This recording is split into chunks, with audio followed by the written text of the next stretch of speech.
We appreciate y'all coming in and learning how to pitch, prepare, and perform a perfect presentation. Probably the first step is don't make a title that's so hard to present. I think it's a perfect title It's to quite present today. We'll see. So Norm and I get approached after we give presentations. People seem to like what we have to say. People seem to appreciate the manner in which we say it. And we've been asked multiple times, can you guys give a presentation on how to give presentations? Well, we've already done that before. We did Clearly, we don't have a good marketing department. Right, we missed the M at the beginning of the 3 Ps, I guess, for marketing. So we've done this type of presentation before. We decided to do it again. And so we're going different this time. It's going to be different. We'll give you a link in the slides too. Exactly. The previous one, if you want to check that out. So Norm, if you can give me focus to be able to advance the slides, that would be great. There you go. So before we get started, though, we want to say thank you to the GDevCon North America organization for hosting this webinar. GDevCon North America is going to have its 6th event coming up this summer in July in Chicago. There is a QR code on the presentation right now that you can scan to be able to submit presentation ideas that hopefully you'll be inspired after today to submit your own ideas. And that submission window is open until the end of January, so you've got plenty of time. So just wanted to give a shout out to our sponsors. Thank you so much today to GDevCon North America. So what are we trying to accomplish today? There's one thing that we want your presentations to be, and that's interesting. There's a lot of things your presentations could be. There's a lot of ways you could go about giving a presentation, a lot of ways that you could come up with the ideas of what you want to present, and a lot of ways for you to actually present those ideas. But in the entire process, the most important thing is that your presentation needs to be interesting. And so that's what we're going to be talking about today, that one thing. Norm, can you once again give me focus on the slides? Oh, yeah, I guess I can't keep up with that. Sorry about that. So yeah, the one thing that matters the most is being interesting. Now, how do you make your presentation interesting? Well, that's the thing. Today we're going to talk about that. And the first step is to pitch that interesting presentation. You've got to go in. Oh. Do we have something that we need to change on our? No, we're good. Okay, we're good, great. So what we're going to talk about today is pitching that interesting presentation idea. And then once you have pitched your presentation, you need to prepare it, right? You need to put your presentation together. And then once your presentation is put together, you're going to perform your presentation. Those are the 3 steps to crafting an interesting presentation. Well, there's one thing though. There should be one more. There's one more. There's one thing that you have to do before all of that, and that is you need to murder your presentation. So, how do we murder a presentation? Well, murder is an acronym that Norm and I came up with to reflect all of the themes that an interesting presentation needs to be. Yeah, basically almost accidentally, really. I think we should pretend like we came up with it on purpose, because that sounds way cooler than saying that we stumbled into it, which we sort of did. But no, really, so the 6 themes that you need to have an interesting presentation is the first theme, and once again, if you could give me focus on my slides, Norm. Maybe I need to just reach across and hit the keyboard. Right. So first thing you want your presentation to be memorable. You don't want to give a presentation, and then the very next day, when somebody says, hey, what was Darren's presentation about? And you say, oh, I don't remember. I think it was pretty cool, but you don't want that. You want the presentation to be memorable. You also want your presentation to be unique. You don't want to give a presentation on something that lots of people have presented on before, unless I guess someone asks you to, right? But you typically want to come up with a unique idea for a presentation. And next, you want your presentation to be relevant. You could give a great presentation at an event like GDevCon North America, but if it doesn't actually help people do their jobs better. It doesn't have to, some aspects. It's not always about jobs even, but it's like you want to have that kind of like, it's going to touch somebody in some special way. Certainly, I agree. You also want your presentation to be digestible. I have been to presentations where there were 200 people in the room and maybe 10 of those people could actually understand what was going on in the presentation and everybody else was completely lost. So make sure your presentation is digestible. People can only consume so much information. You also want your presentation to be entertaining. People tend to tell Norm and me that our presentations are entertaining, even if we're missing out on some of the other murder topics. Exactly. We try to be entertaining when we can. Everybody needs to stay awake during those presentations. And then the last one, and this is one that's, I would say, more important to me than it is to Norm maybe, that is making sure that your material is rehearsed. You want to be ready when you go up on stage in front of everybody to talk about what you're supposed to talk about. And I think Norm could maybe take a few lessons from Oh me on yeah, that one. no, absolutely. I mean, some of us can fly by the seat of our pants a little bit better than others, but it always is better when there's a little bit more prep time up front, for sure. Exactly. All right. So I'm thinking you're going to need to give me focus on my slides again. Golly gee. Here we go. So with all of that, I'm going to hand the reins over to Norm so that he can talk to us about that first of the three Ps, pitching your presentation. Absolutely. Thanks, Darren. All right. So let's go ahead and dive into this aspect of it. So let's talk about the logistics associated with pitching. So we're going to get some real, just kind of tactical stuff here that you might not have expected, right? Ooh, there we go. So first off, timelines. Like, you know that conferences are coming up. They do happen at a regular cadence. We know about the time of the year that NI Connect is. We know about the time of year, July, I think, is for, GDevCon NA, and September for GDevCon in Europe, and on and on and on. So you don't be caught off guard with that aspect of it. And if you're involved with some other system, or IEEE, it's a great example. They have calendars of all the things that are coming out.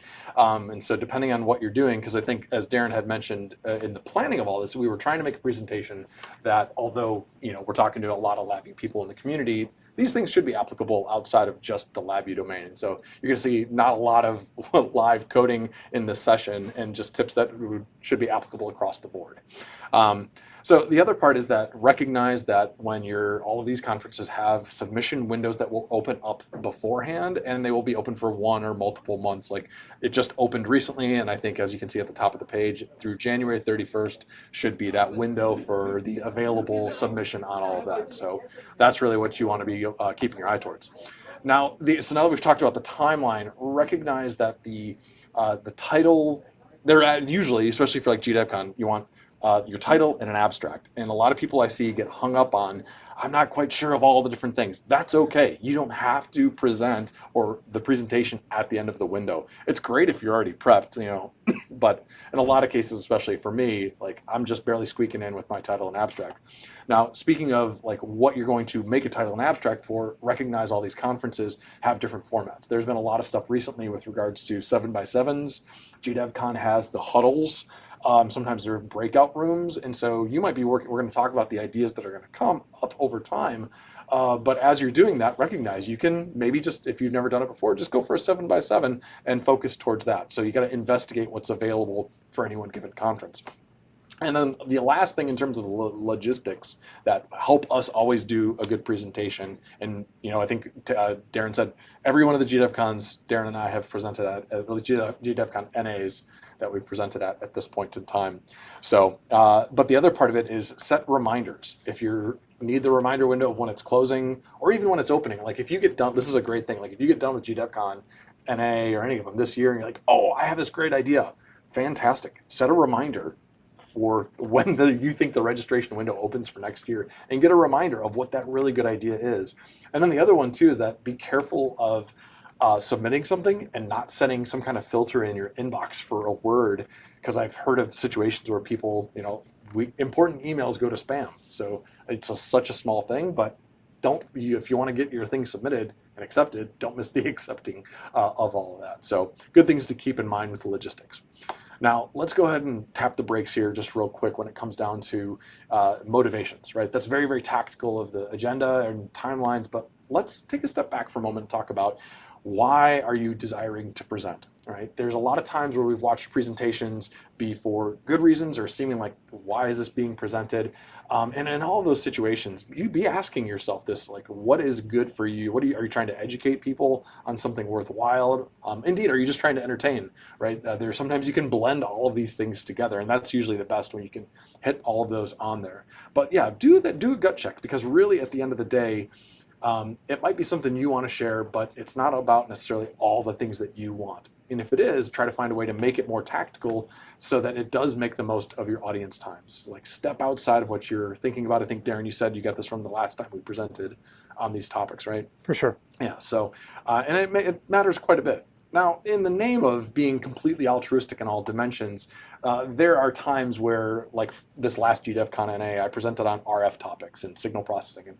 But I'm so excited about it. I felt that it was a tangible thing for everybody to know, and I was really excited to present, but I really tried to focus on I recognize a lot of people weren't going to get it, and I want to get people excited about doing it so that people can play and dance with me on it. So, there's a little bit of it goes both ways in all of this, but let's talk about those ideas as well that we're going to be going through beyond the logistics and the motivations.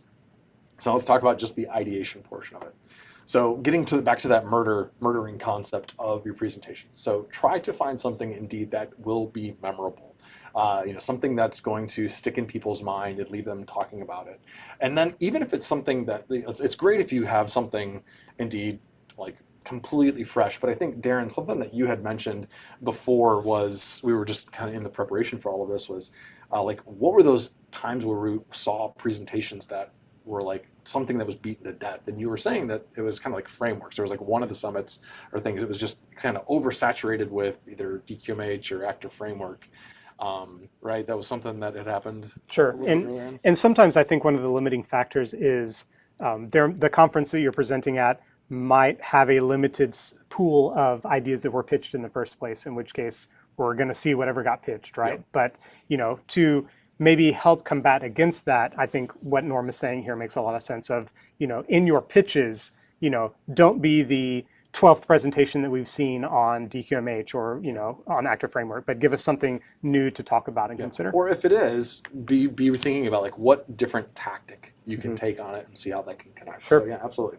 All right. So, and then the other part of it too is the audience, right? You know that there's an audience out there. If it's GDevCon, it's going to be, ideally, we're getting a blended audience. It's not just the people that only do the architecture stuff. If it's a Connect, you might be able to choose a lower level thing. But in all of that, most of the time, like for an audience that just happened, it was a colleague of ours went to someplace to the Bay Area LabVIEW user group. So if Casey May's out there, right, our colleague Geo, and it was a discussion about debugging LabVIEW. And it's like, oh, there's a lot of beginner stuff that's good there, and a lot of that we could do some pro tips too. So we Darren and I worked with them to kind of craft like what would be a good mixture that's going to make everybody a little bit happy. So that's something to, as you're ideating through this. Now, the idea, like, how do you even get to that idea in the first place? And so this is I'm going to ideate, I'm going to respirate, and then I'm going to perspirate a little bit. So when I think about my topics. And so when I'm going through it, I'm going to try to come up with an idea. And sometimes it's from scratch. It's like, hey, you know what? I just want to present. And so you just got to let your abstract mind work a little bit when it comes down to that. And that's okay. Once again, it's, art is in the eye of the beholder. So start there and be okay with that. And then usually this is what happens with me. I have an idea already. I'll already have an idea about, like, I want to talk something about complex numbers, right? And then it's a matter of like, all right, let's slow it down a little bit and let's pause and think. Out of all the ideas that I've let myself go around with, let's go back to what's going to make the biggest idea that's going to matter to somebody out there. And also that other part of, I want to commit to building it out as well.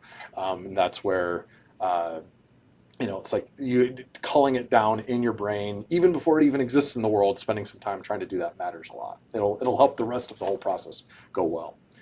Now, that's like kind of the mental model. That's what I do. But the idea of, exploration, let's talk about this. So there's some things there's like a lack of content, right? If there's something like, could be something hardware related, like counters on digital I/O, right? There's so many different creative things you can do with like those counter timers, but maybe people don't know about that one. So that's, there's somebody who wants a hardware one, great, do something on that.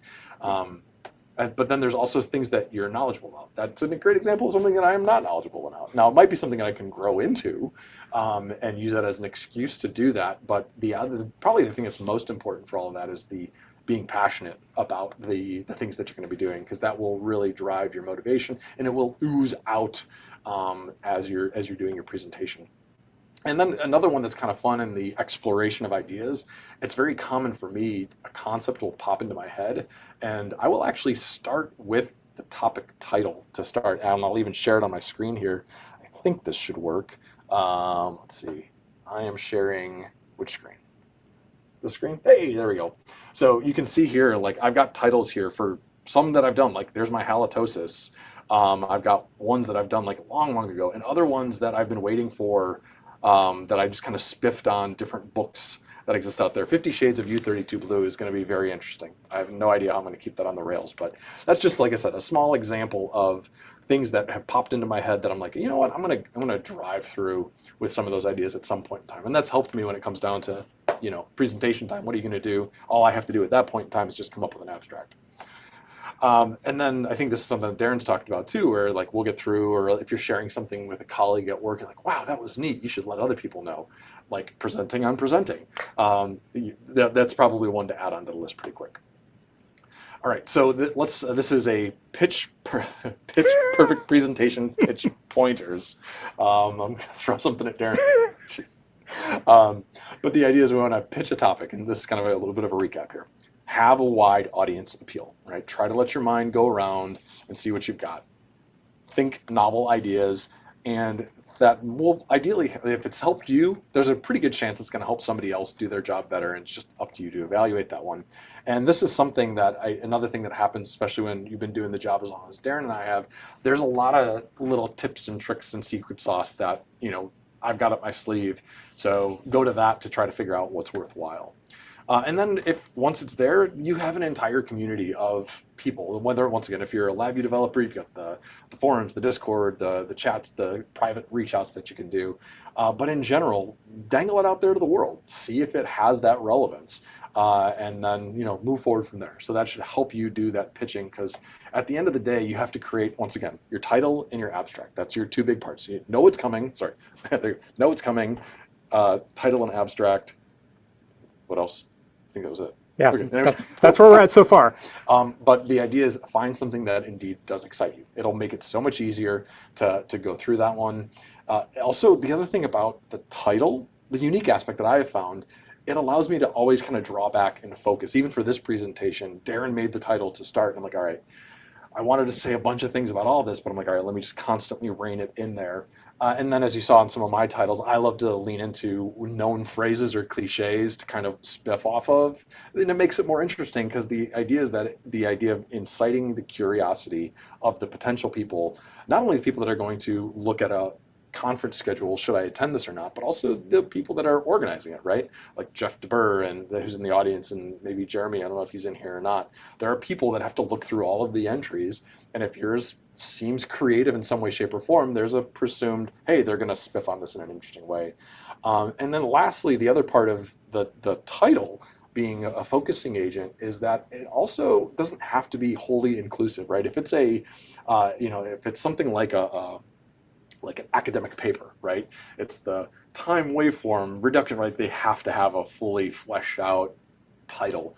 But for some of the things that we're doing here, right, some of the ones that I've appreciated the most are the ones that indeed are creative titles. And it makes me like, you know what? I'm going to go ahead and they made me chuckle in this moment. I'm going to give them my time. And so that always feels better, because then you get more people to show up in attend. So. All right. So how are the questions going in there? Everybody getting? We're good. Yeah, people were arguing about actor framework, so I'm not going to pull you into that. Let's just move on. Let's move on. We're talking about presentations, folks. All right. So once we have the ideas, all right. So once again, it's a pitch, prepare, and perform. So now we're going to get into the preparing. So this is going to presume that you've already gone through and you have submitted, and ideally accept that your submission has been accepted. Now comes the time for the rest of the work. So if we're going to go through and we're going to talk about a presentation, we're going to get back to the murder analogy here. We want to create the content that is relevant, right? Ideally, we've had something that's memorable, but now we're going to go relevant and digestible. And this is the really hard one, especially for me. So relevant, just remember, it's going to ideally make their lives better, either through making them feel better because they were entertained in a good way and feel smarter for it, or something that's tactical to use.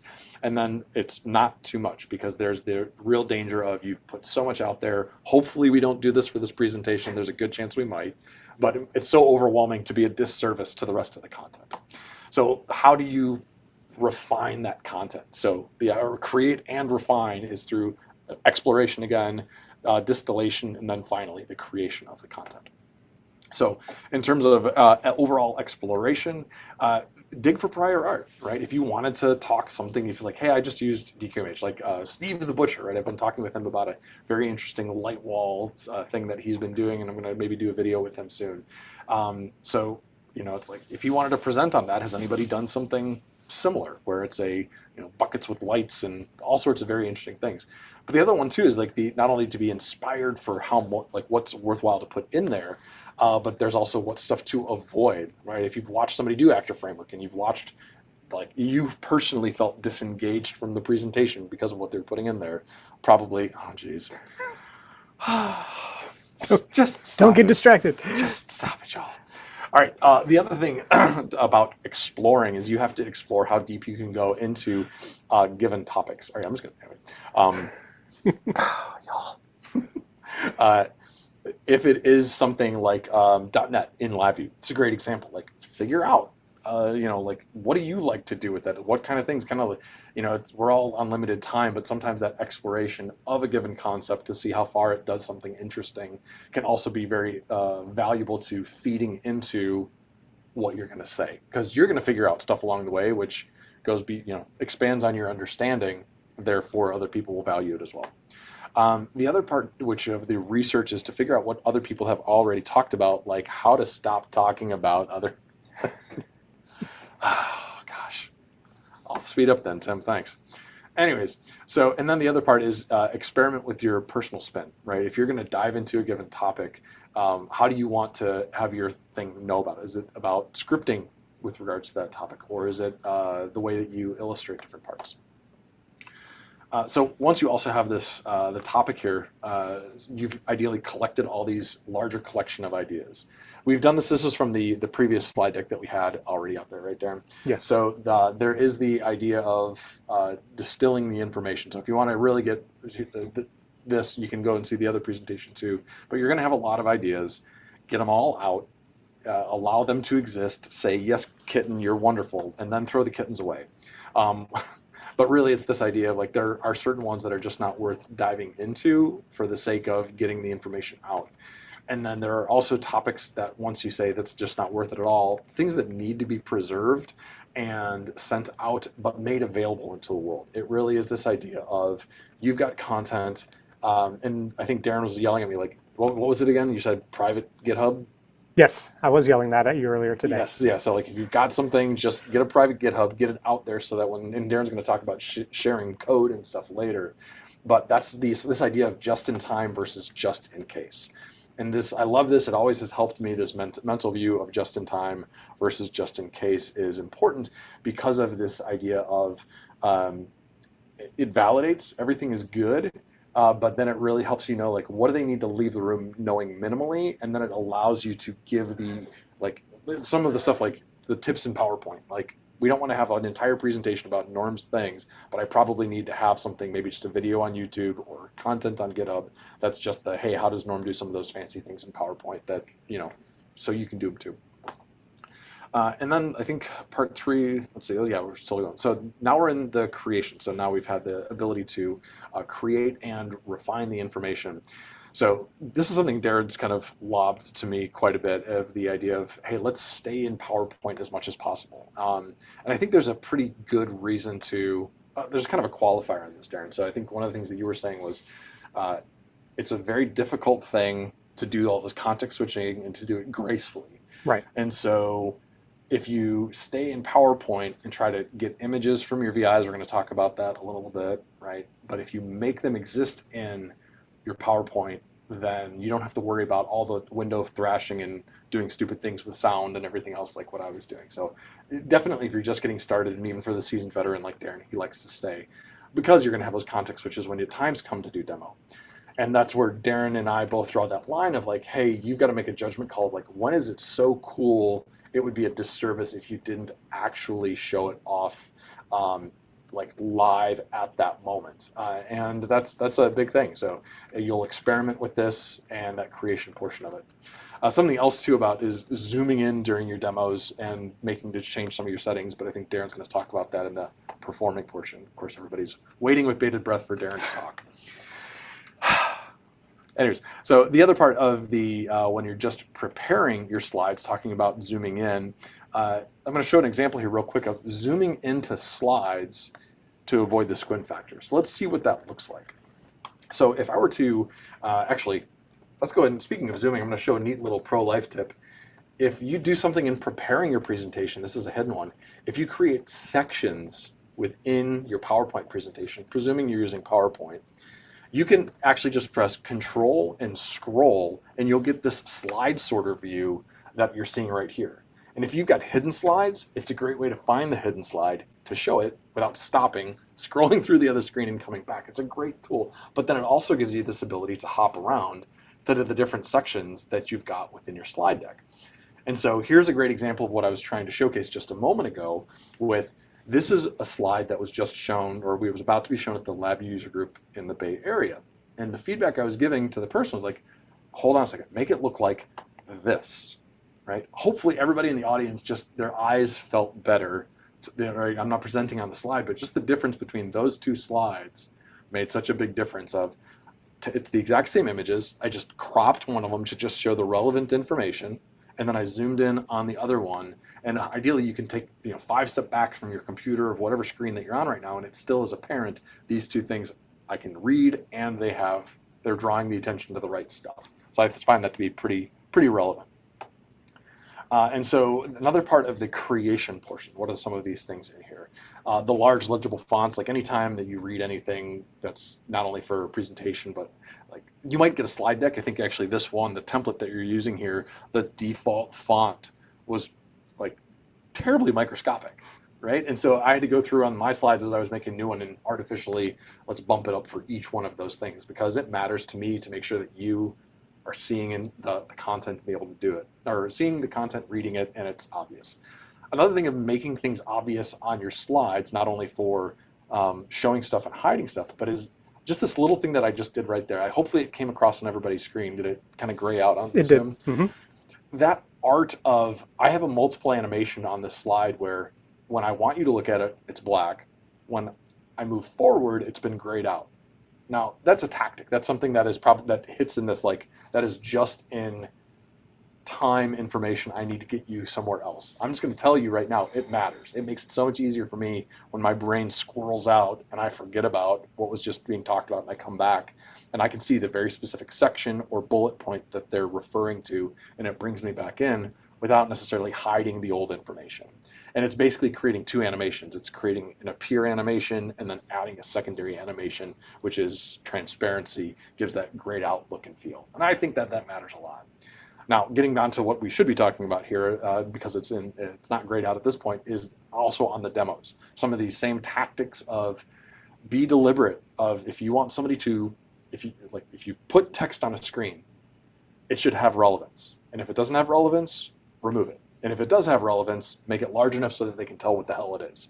If you want somebody to see the name of your class or a folder or an indicator on a front panel, for the love of Pete, make it large enough so that somebody who's taking steps back can actually see it. And then also, if you're going to navigate the code, because it's time to get in the code, make sure that you know the shortcuts and hotkeys to be able to get to what you're looking for. Leveraging the LabVIEW project is a great way of kind of shortcutting to relevant information instead of maybe drilling down through a hierarchy. So I'll leave it at that. So I think I'm gonna go ahead and kick it over. Is this the one I'm supposed to kick it over to you here? Let's see. I'll zoom out here. Nope, there's this one. Next one. So this is a bit of a recap here. So if you're going to create the slides, right, remember that the graphics in the slides are for your audience to see, and the text can be there for you as a way of focusing your attention, focusing what you're supposed to say. It shouldn't be the worst cardinal sin is reading the thing line for line on every slide. Occasionally, if it's like a very specific point, sure, I'll like go a through. Quote or something. Exactly, and it's like I'll go through and I'll make sure that that's exactly what I'm saying verbatim, kind of just to re-emphasize it. Yep. But that's about the extent of it, right? Sometimes I try to memorize it if it's like a quote, Yep. so that I can speak it to the audience as they're reading it on the slide without me having to turn around and read it. Yep, absolutely. And then the other part of it too is this goes to like the just-in-time versus just-in-case kind of information and distilling the information down. It's just the reminder of, because especially like here, even at NI, so many people try to make the presentations where it's like, well, I have to put all the information in there because they're only going to see the presentation on the other side.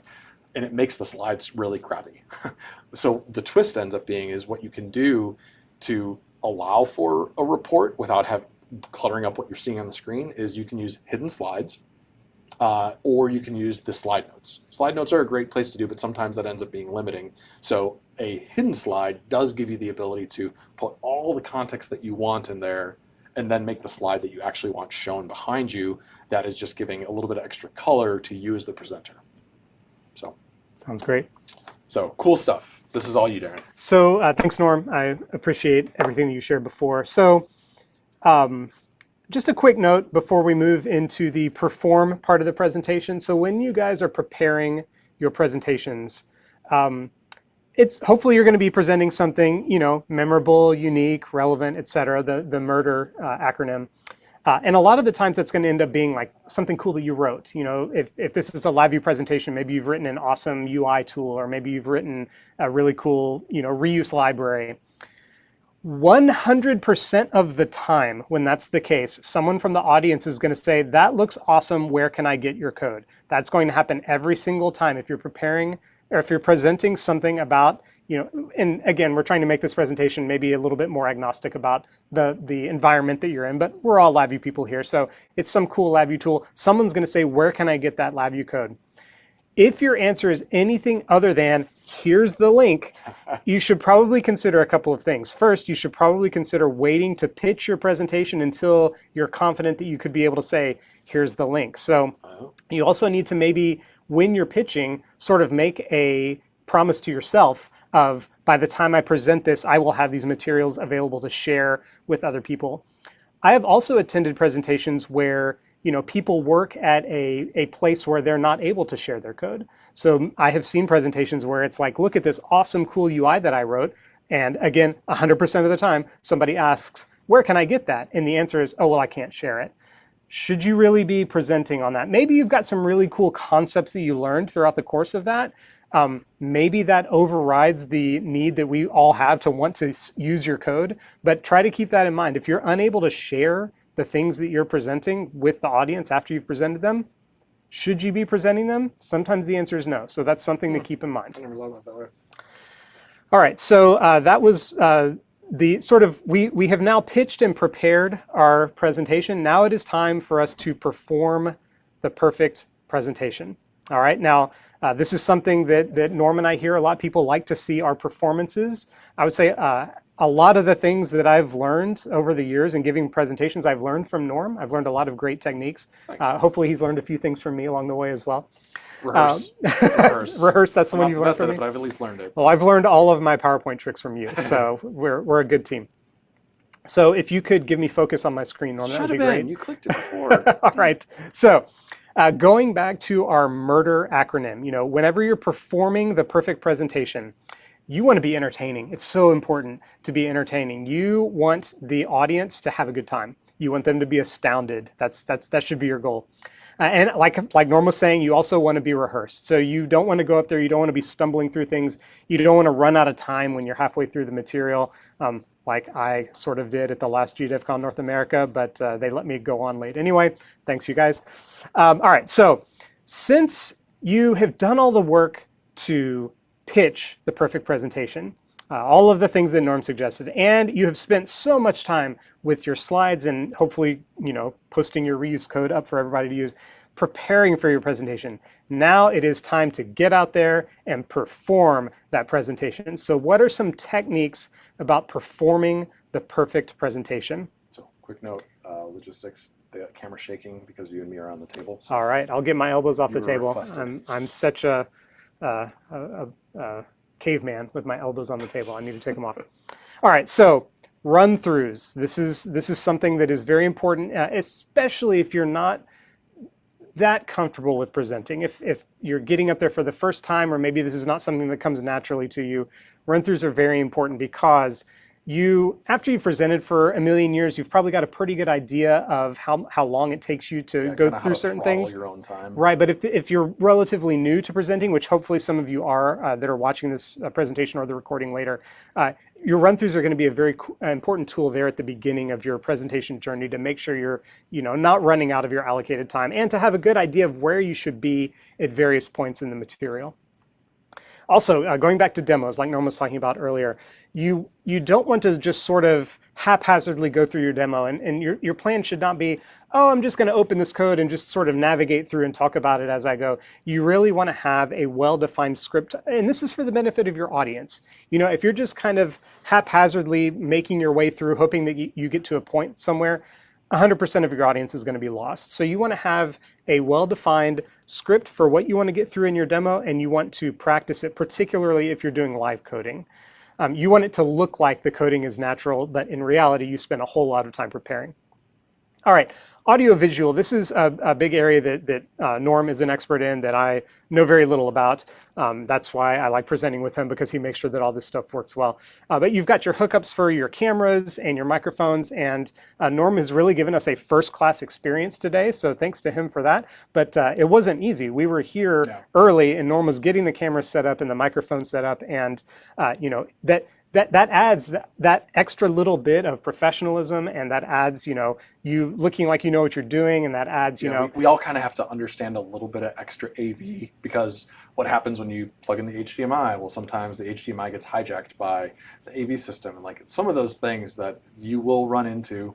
We'll talk about Murphy in a little, like a slide or two, but it really is that other part of it of just expect that, learn, don't play ignorant when it comes down to the many things that can go haywire, whether it's audio or whether it's video or the different types. Get dongles. I've got a bag of dongles right here. Everybody needs you have a dongle? I've got dongles. We've got dongles. And it's valuable because of the place that you go to. It's like, is it going to have the right hookup in any way, shape, or form? So I'll let you go. Thanks. I don't personally have any dongles, but Norm has enough dongles for the both of us, so it's good to present together. All right, and finally, the machine that you're presenting on here. So I'm looking at this table, and I see 3 laptops and 2 extra screens. So we've got everything set up. We went through beforehand. We turned off our notifications on our apps. Hopefully Norm turned off his Windows updates so that this thing doesn't shut down halfway through. You need to make sure to make those preparations. So again, you're not thrown off. I kid you not, I was at an NI Connect presentation one year where halfway during the presentation, the presenter's laptop forced a Windows update in the middle of it, and the whole thing, his presentation was basically thrown off for like 10 or 15 minutes. I couldn't believe that happened, but it can happen. So moving on, being entertaining. You gotta have energy. If you are a boring presenter, it doesn't matter how exciting your material is, how revolutionary the topic is that you're discussing. If you're a boring presenter, you will have a boring presentation. And one of the things that I said that really stuck with Norm that he liked was the audience can never be any more excited about your material than you are. So you are setting the bar as the presenter about the material. If your excitement level is down here, do not expect your audience's excitement level to go over that. Your excitement level needs to be here, and your audience needs to come up to that. And Norm likes that quote from me. I like this quote from Norm, where your creativity and your enthusiasm can smooth over a lack of planning and prep. So if you get up there and you haven't listened to our advice about being rehearsed, you can push past that quite a bit with just a lot of enthusiasm. Just get up there and be enthusiastic about the thing you put together at the last minute. That can really push you a long way as well. Yeah.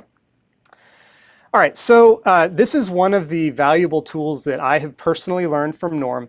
I've given multiple presentations over the years, and there was one point, I would say maybe 3 or 4 years ago, where I gave a presentation, and after the presentation, Norm sent me a text, and he said, "Would you please just learn how to use Zoom It?" He had suggested it a million times. I had ignored him the whole time, but it was sort of that, that despair in his voice, like him recognizing how little work I could put into making my presentations that much better. And I sort of heard that in his voice, and I said, okay, I'll give it a try. And you know what? I am a Zoom It caveman. I know how to do like 2 things in Zoom It, which is zoom in and draw a box. Norm knows how to do 500 things in Zoom It. So find the spot in that spectrum where you want to be.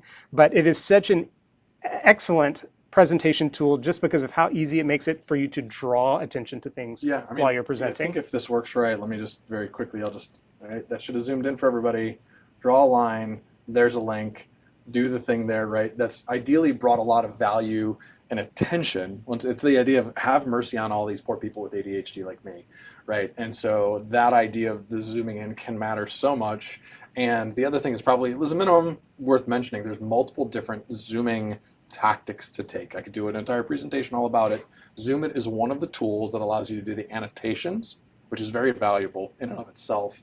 But then there are other times where you need to show like I'm zooming in and interacting, and that's really where this other one comes into play, and I'll just kind of go here, where you can actually use the magnifier in Windows that allows you to actually, if I were to let me back out of this, and you saw one of those, that should ideally zoom everything here. Let's see if it did it.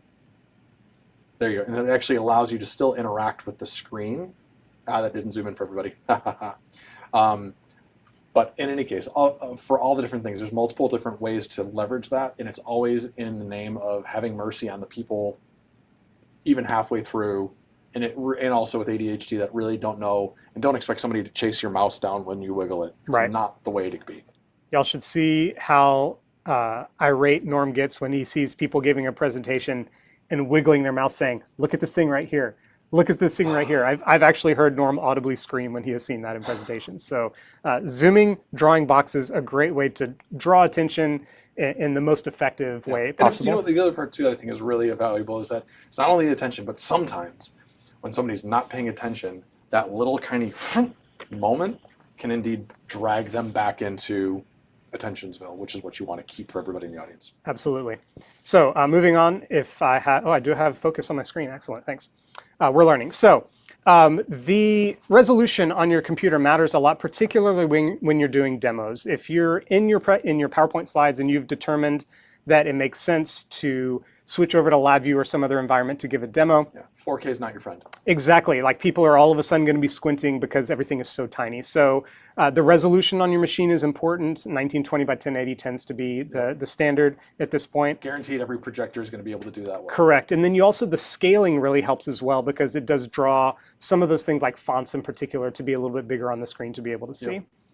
Yep. So the preparing as well, because especially if it's like a VI and you've prepped everything at 4K, but your windows are halfway over there. Don't just change it and expect everything to show up and be sized the right way. That's a recipe for disaster. That's a good point. When I've prepared for presentations, a lot of the times I will open my VIs in the resolution I know I'm going to be presenting in to make sure that they have, everything fits in the fonts and everything. We're good. Yep.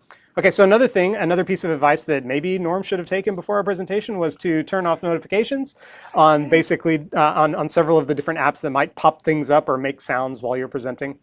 To his credit, he's the one who set up all this equipment. So, there's, a few things are going to fall through the cracks, right? Sorry about the Discord. I took care of it though, hopefully. All right. So, and then, another thing, just no surprises. Like I said before, that presentation I was at where Windows updates literally restarted the presenter's machine during the middle of a presentation. Watch out for those things as well. So, here's a little trick that I do in terms of pro tips that I've noticed very few people know and are like freaked out when I show it to them. So, on your Windows machine, and I always use a Windows machine, so this is a Windows-specific suggestion. But on your taskbar at the bottom of the screen, any apps that you're going to be switching to for demos, like LabVIEW, or even if you're showing some Python code and VS Code or whatever, take those apps and move them over into one of the first 10 spots on the taskbar. And when you do that, you're going to be able to press Window key and then a number on your keyboard to switch to that application. So Window 1 will switch to the first thing in your taskbar. Window 2, second thing in your taskbar. Now you've got a keyboard combo. You don't need to involve the mouse. You don't need to press the Window key and see the Windows start thing come up. Window 1, Window 2, Window 3. Very useful tip for switching back and forth between demos. Basically for going PowerPoint to LabVIEW back and forth. That's pretty exactly. Yes. Speaking of, if you take that suggestion I just made before, what you see on the slide right now is my foolproof way to switch between PowerPoint and demos. I've always suggested that developers basically memorize these 4 steps because they're the simplest possible way to make seamless transitions between your slides and your demos. Step 1, press B in PowerPoint. It's going to turn the entire background black. That way your slide text isn't there while you're presenting. Step 2, you would press, press B again for me. Thank you. So press B. Press B. Step 1, press B. Step 2, press Window key and a number like I talked about before to switch into your demo. Now you can do your demo with a black background so there's nothing distracting on the screen. Once you have finished your demo, click the black background twice. Oh, I could have just clicked it as well. And it switches back to PowerPoint and you're back onto your slides. Memorize the procedure that is on the screen right now for the most seamless possible demos to be able to do during your presentation. In terms of LabVIEW specifically, we've been trying to be environment agnostic in this presentation, but a few LabVIEW specific suggestions. You typically want a project that's got all of your demo VIs in it. I've seen you do this approach before. I do this approach, and that way you've got one window that you can always go back to for your demos to open a VI, do a thing, close the VI. The project is still there for when you want to do your next demo and press Window 1 or whatever to switch back to LabVIEW. All right, practice, practice, practice. I feel extremely comfortable with the 4 steps at the top of the slide. B, window key, demo, click, click. I'm very good with that. And so if you can practice those transitions, it's going to make things seamless in your demo. You're not going to get, confused or do things that are going to distract the audience. Definitely want to memorize the way to do those transitions. All right. Talking about time management, Yep. it's very important. I'm looking at a clock right now just to make sure we're not going over, and we're going to have some time for questions at the end. Trying at least. I think we're going to be fine. You want to get to wherever you're going to be early. This thing started at noon Central Time. Norm and I were here at 9:45 getting set up, so we had plenty of time to get started, look through our slides, get ready. Something's going to go wrong. As you have on the slide here, Murphy was in the AV club. I agree completely. Yes. And just keep an eye on the clock. I have my phone sitting here and do not disturb, and I've been watching the time the whole time just to make sure that everything's going okay. When I give a presentation to a big room of people, you better believe my phone is sitting there next to my laptop, so I've got an easy spot to look at what time it is. All right, so let's see, moving on to the next step. You want to make sure that you have a pretty good idea of where you want to be as you're going through the presentation. I want to be right about here at the 15-minute mark, right about here at the 30 mark. Actually, put kind of cues on the slides themselves. I don't know if that necessarily works for me as well, but I do try. I have seen you do that before, and I agree. That could be a good technique for some people. All right, so we pitched, we prepared, we performed. Everything in this presentation up until now has been about the presenter. Let's talk about the audience for just a moment. If you're going to be one of the people there, we didn't have a good P word for that. I'll work. People? People, yes, people. Well, the presenter is also a person, so I don't know if that work works. on that. We'll get it. We'll find a P, I promise. All right. The presenter, if they're following the guidelines that Norm gave during the pitch section, they want you to help you do your job better. They want you to learn something. They want you to get excited about something. 100%. They are there for you. The presenter, she has pitched a topic that she's come up with that's unique and relevant. She's prepared something that she thinks will be memorable and digestible. We're trying to murder it all over the place. There's lots of murder in this bullet point, you guys. She has rehearsed what she hopes is going to be an entertaining performance. All right, and now it's time to present. She's up there. She's putting herself in front of everybody. The last thing you want to do is interrupt her flow during the presentation, right? Don't get in the way of the flow. Exactly. So there might be times when the presenter says, hey, does anybody have any questions about that part? Anybody have any comments about this section? That's perfectly fine. Once that door has been opened, you don't need to open that door for them, all right? Don't interrupt the presenter's flow. And here's another thing. When you're itching to ask a question, check your motivations before you ask those questions. Is the question you're asking some minute detail that's only going to affect you? Or is it something that's going to benefit most of the audience? If it's just trying to illustrate how much you know about a topic. Exactly. That's one of the really bad ones. Bad motivation for sure. Yeah, it's a tricky thing. I will literally sit there, and I've tried to get better. I was an offender. I was absolutely. Hi, my name's Norm, and I was a bad audience member for a long time. And I've tried really hard to get better at that whole thing. And it really has come down to all right, let me write it down. I'll leave it if it's in a chat thing, or at least I'll take a quick note on that one. And then I'll spend at least some time all right, what's going to be the byproduct of this? Is it going to pigeonhole the presenter into an awkward situation? Yes, that was you're talking to Lab R&D presenting something. Yes, that was a bug and it's been there for a while. What would you like for me to do about it right here? Do you just need me to mea culpa, right? So it's those kind of have mercy on the person presenting. Give them a way. If you're going to ask a question or put something out there, make sure it's going to either drive a good conversation, or if that's your intent, you can put something out there that it might even be phrased strangely, but say but my intent is. Can you at least, is the idea acknowledging it or whatever else, or some form of that to make it easier for the person presenting to respond to that question so it flows well. I appreciate all of that, and I also like that you brought up virtual presentations, because what I'm referring to here is mainly for in-person presentations. For virtual presentations, I think it's perfectly fine to post whatever you want in the chat. Hopefully the presenter is focusing mainly on giving the presentation, and maybe other people in the chat can answer your question, or maybe it sparks a discussion, or maybe the presenter is going to visit the chat later on. But definitely when it's an in-person presentation, check your motivations, wait to be called upon, don't just sort of interrupt the flow like I talked about before. And when you do ask a question, please keep it short and sweet. Don't spend let's see, more than 30 seconds asking your question. It's probably a good litmus test too. If you can't narrow it down, then probably better to just hold on to it. Because yeah, it just kills the flow. It kills just any sort of rhythm the presenter had when you've got some long-winded question, because the presenter's not going to want to interrupt you. That'd be rude, right? So, short and sweet questions as an audience member. I really just wanted to put this audience etiquette out there to remind everybody, there's a bunch of people in that room, not just the person presenting. So everybody needs to sort of be on the same page about everything. All right, well, we've got a few minutes for questions here. By the way, just to recount again, thank you guys for being here. Thank you so much to GDevCon North America for hosting. Absolutely. If y'all are interested, after you've heard what Norm and I have suggested, if you follow some of Norm's guidelines and you come up with the perfect pitch for a presentation, please, well, you can't scan the QR code anymore because Norm changed the view. But that one looks a little too blurry. But yeah, scan that QR code to be able to submit a form to pitch your ideas for GDevCon North America. And the deadline for those pitches is at the end of January. All right, we've got it looks like 6 minutes to answer questions or chat or do another game of Hangman if there's nothing else going on. So yeah, what do you guys got? You all have the ability now to turn on your videos and your microphones. So feel free to ask any questions that you may have. It will make this more interesting the more engaged anybody is. I'll go ahead and talk about one of the questions that I see, and I'm not doing it in any particular order. I just see one on my screen right now from Hunter. Thoughts on interactive polling apps during the presentation. So I'm sure Norm is going to have a different thought on this than I am. I have seen a number of presentations that have the interactive polling. As an audience member, I actually enjoy participating in those. I feel like my voice is being heard, right?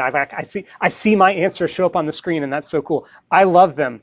As a presenter, they scare me. I've seen enough times as a presenter where those things don't work or something goes wrong that I'm kind of a perfectionist when it comes to my material and the flow of my presentation.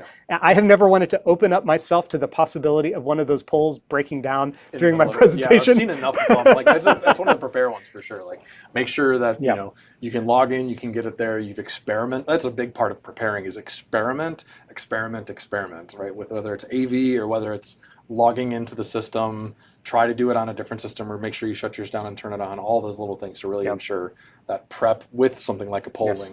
But yeah, if you are comfortable with including that in your presentation and you feel confident it's not going to break down, I'm not to that point yet with my confidence, but I think those polls spark conversation.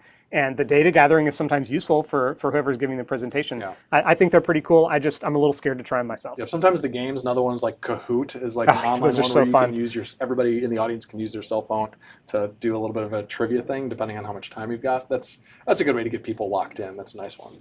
So some of these ones, I got another one here that was talking about a good size for images or the good metric. I would say for me, it's always literally I walk back to maybe, about 5, 6 feet from the system here. And I look at my screen, I'm like, is the image and the text on it and whatever it's trying to convey, is it obviously clear? And I'll scale appropriately. And so that really is that metric for all of that. If there's any degree of squinting, it just pisses me off here to Kingdom Come. So I go ahead and adjust accordingly. And then also on images, there's this idea of animated versus static images. So there's a whole thing about doing animations and using the morph. I think we talked about maybe the morph transition on slides. I would say the one that I was an offender of in this one was the Bronking Bucko, and that was an animated image. I think that works well, but also there's a way of, if you're going to do that, recognize it gets annoying real quick. And what you can do is you can take a single frame, like a snapshot of the animation, and then have an auto sequence appear on top of the animation after a short period of time, because there's no controlling an animated GIF to do that. And so that's a way of doing the animation, which makes it funny for a moment and then stops pissing people off. Yep. So that's my take on animation versus static. I like that feedback. Another, and again, I'm just speaking randomly off the list as I see it. Katya gave a suggestion of, in order to do your practice or your rehearsing, if we're doing the R in murder, do it in front of a trusted colleague. I like that suggestion, and I'll even take it a little bit further. If you've got a friend or a loved one who maybe isn't even in your industry, but is a smart person, putting material in front of them and getting their feedback, even if they're not familiar, My wife is not a LabVIEW programmer, but she's really smart, and I've gotten a lot of really good ideas from her, putting some LabVIEW material in front of her and her observing things maybe in the way that I presented it or the way that I worded it. Even if she's not a LabVIEW programmer, she's like, have you considered, this phrasing or this, putting this sort of transition material to sort of smooth things out. I've gotten great feedback from non-colleagues, just smart people who can observe ways to make a presentation better just in general. Yep. I also want to share something exciting that is not fully formed yet, but I'll give you a little glimpse. We're going to have an opportunity for those that get chosen to present at GDevCon in 2026 to work with a mentor. So if you get chosen to present in 2026, we have an individual who's offered to mentor some presenters.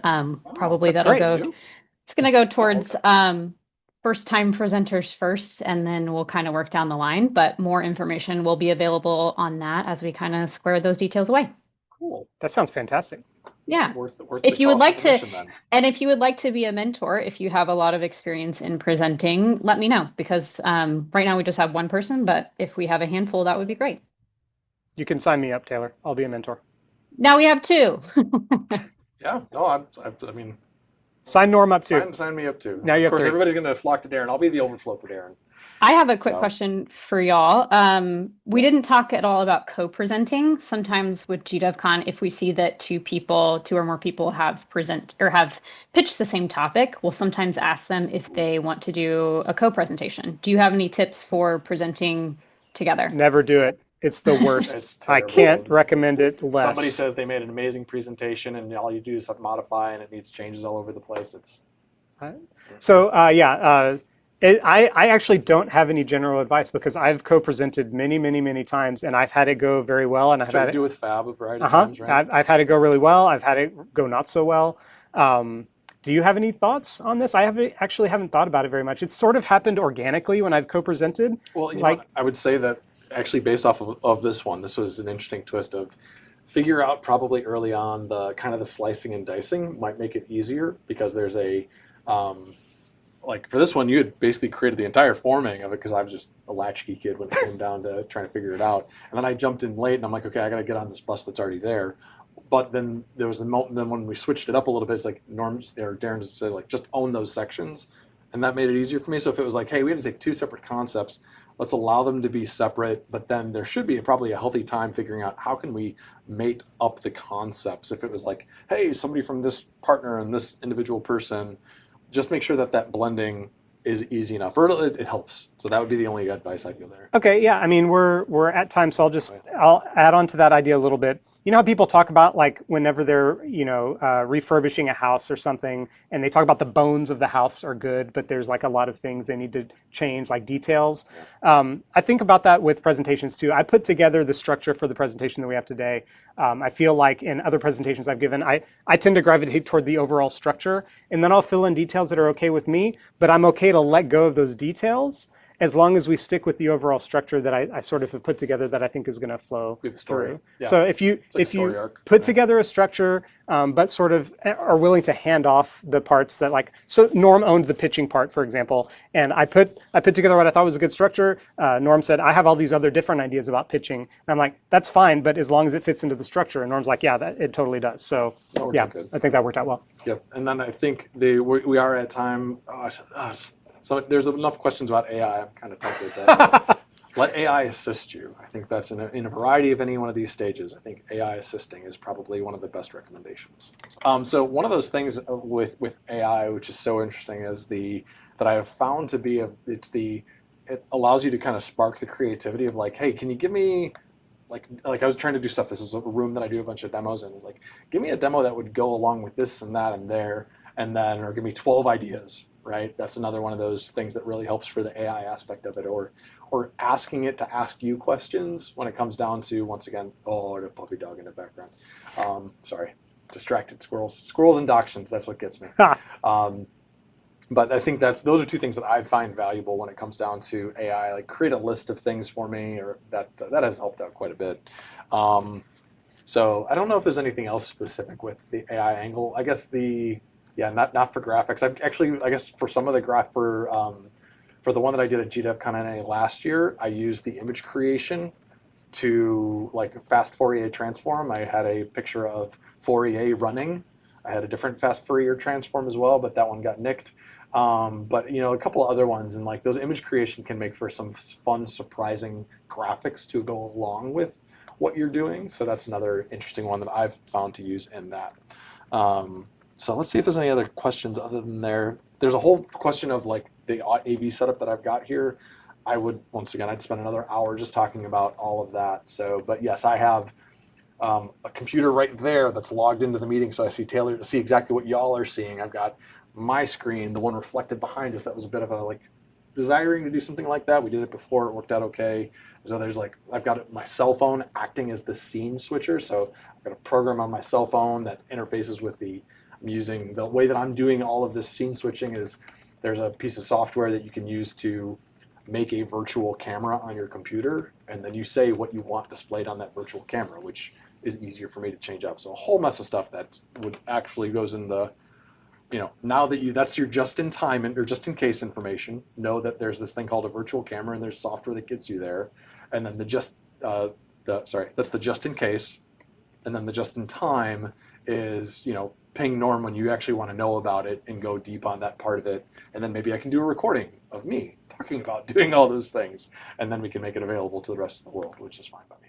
And if you get chosen to present with us in Chicago, that setup does have a monitor on the lectern. I almost said lantern on the lectern, so you can see your screen as well as the screen behind you. So there's a lot of options to be able to see what's happening. Yeah. Let's see what else is in the chat. Anything else that y'all caught along the way? Got teddy bears I'm seeing in there. Closing the polls. We've got images, suggestions, talk, awkward. I'm all about focus. Thanks, Tim, for the call to focus. And yeah, let's go ahead and call it quits with that one. I think, like I said, there's all sorts of interesting. Anything last? Put in this. I tried to scroll through the chat and answer any questions that I saw. But yeah, hopefully, I hope this is the type of thing where people, now that y'all have seen this, y'all are sort of the first ones to see it. Like Taylor said, this is going to be recorded and posted. I'm hoping this is a resource that we can share. Like, subscribe, leave a comment. It drives visibility up of course. YouTube. But I'm hoping this is a resource that we can share, not just with the LiveView community, but people giving technical presentations in general. I feel like we gave enough guidance for things that have worked for us that I think would work for anybody giving a technical presentation, not necessarily just LiveView. If you're still watching this online and you have not done, you're a LiveView person, let us know. Let us see that it's there. Let us know that it reached beyond the tendrils of what we could normally get to. Absolutely. Taylor, thank you guys. Big kudos to Taylor and the rest of the GWCon NA team for calling for this one and helping make it happen too, and all of you that attended for the whole thing. Yeah, thanks, y'all. Like I said, this is going to be available on our YouTube. The slides will also be available once I get an updated deck from you all. And presentations are open. I'm going to be posting some topic ideas that were requested in our survey from last year. So as you're starting to think about it, maybe on some of your holiday time off, you'll have some topics that people want to hear about. So we're excited. Yeah, absolutely. And we'll see you all soon. Yeah, we'll see you at GWCon NA or somewhere else around the world. Y'all take care. Yeah. Thanks. Thanks, everybody. Y'all.